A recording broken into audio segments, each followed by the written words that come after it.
کچھ لوگوں کی عادت ہوتی ہے وہ ہمیشہ ایک ٹانگ اٹھائے پھرتے ہیں، جہاں کسی کی دکھتی رگ دیکھی وہیں پر رکھ دی۔ ہماری پوری نسل کو یہ سبق پڑھایا جا رہا ہے کہ جو کام مرد کر سکتا ہے وہ عورتیں بھی کر سکتی ہیں۔ اب ان کو کون سمجھائے کہ عورتوں کو مردوں کے کام کرنے کے لیے تخلیق نہیں کیا گیا، بلکہ عورتوں کے ذمے وہ کام لگائے گئے ہیں جو مردوں کے بس کی بات نہیں ہے۔ ہمارا معاشرہ اب ایسا بن چکا ہے کہ یہاں کہانیاں لکھنے والے کم ہی، لیکن کہانیاں گھڑنے والے جگہ جگہ ملیں گے۔ مسجد میں سیمنٹ کی بوری دینے سے پہلے اپنے پڑوس میں دیکھ لیجئے، اگر کوئی غریب حاجت مند ہو تو آٹے کی بوری پہلے دیجئے۔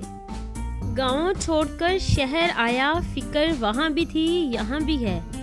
وہاں فصلیں خراب ہو رہی تھی، یہاں نسلیں خراب ہو رہی ہیں۔ جہاں پر بار بار اپنی باتوں کی صفائی دینی پڑ جائے، وہاں رشتے کبھی گہرے نہیں ہوتے۔ ہم اس بد نصیب معاشرے کا حصہ ہیں جہاں حسن کا معیار گورا رنگ اور عقل کا معیار انگریزی زبان ہے۔